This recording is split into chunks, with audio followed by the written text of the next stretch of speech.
ನಿಮ್ಮಾರೆ ಹೊಕ್ಕಿರುವ ನನ್ನ ಕುಟುಂಬವು ನಿಜವಾದ ಭಾಗ್ಯವಂತರು.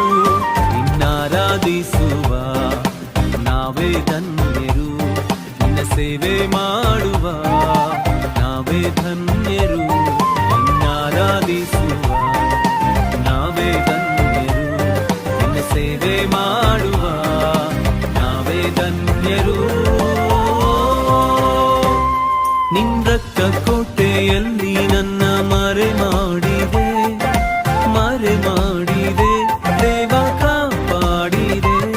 ನಿಮ್ ಶಿಲುಬೆಯ ನೆರಳಲ್ಲೇ ಮರೆ ಮಾಡಿ